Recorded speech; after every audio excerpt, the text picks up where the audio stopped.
Gangapur road. नमस्कार, मी Punjab duck. आज आहे 12 मे 2026। मी जात आहे वैजापूर या ठिकाणी बायोसीड्स कंपनीने शेतकऱ्यासाठी एक शेतकरी चर्चासत्र आयोजित केलेलं आहे।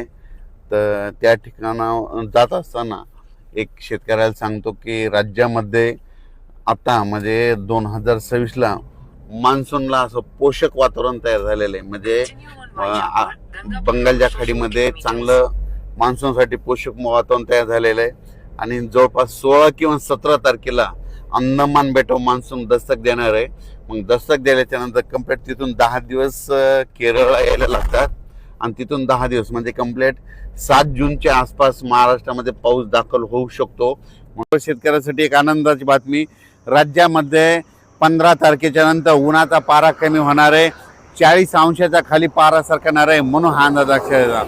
पण राज्यातल्या एक सर्व शेतकऱ्याला सांगू इच्छितो की राज्यामध्ये 14 मे पासून ते 25 मे पर्यंत दररोज वेगवेगळ्या भागात मान्सून पूर्व मोसमी पावसाळ्यासारखा पाऊस दररोज 2-2 दिवस वेगवेगळ्या भागात मुक्काम करत पडत जाणार आहे।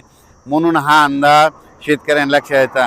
म्हणजे सांगायचं झालं तर ऊस ज्यांचा ऊस सुकत आहेत, ज्यांचे ऊस शेतकरी आहे त्यांच्यासाठी आनंदाची बातमी, हळद लागवडीसाठी आनंदाची बातमी।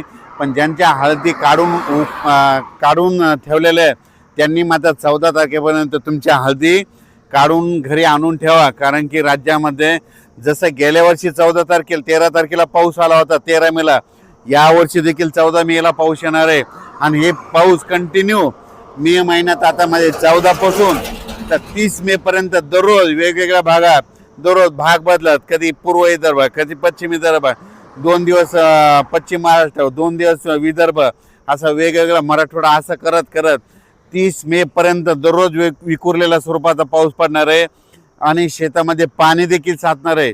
असा त्यामध्ये मेच्या 15 दिवसामध्ये म्हणजे 14 मे ते 30 मेच्या दरम्यान दररोज विखुरलेल्या स्वरूपाचा वेगवेगळ्या भागात पाऊस पडणार आहे। म्हणून हा अंदाज सर्व शेतकऱ्यांना लक्षात द्यायचा। शेतकऱ्याला विनंती, तुम्ही काय करा, शेतीचे कामे करून घ्या, कारण की तुम्हाला जर अवकाळी एकदा पाऊस सुरू झाला तर तुम्हाला कामा आटपायला उशीर जाईल, म्हणून हे लक्षात द्यायचं। आणि सगळ्यात महत्त्वाची एक शेतकऱ्यासाठी आनंदाची बातमी, 17 मेला आपला मान्सून अंदमान बेटावर येणार दस्तक देणार आहे, म्हणून हा अंदाज लक्षात द्यायचा।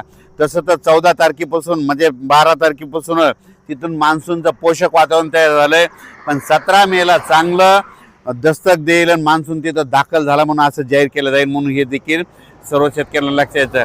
17 मेला झालं तर तिथून 10 दिवस केरळला यायला लागतं आणि तिथून लगेच 10 दिवस म्हणजे जवळपास माझं 7 जूनपर्यंत राज्यामध्ये पाऊस येण्याची शक्यता आहे। म्हणजे मोसमी पाऊस येऊ शकतो, म्हणून हा अंदाज लक्षात येतात।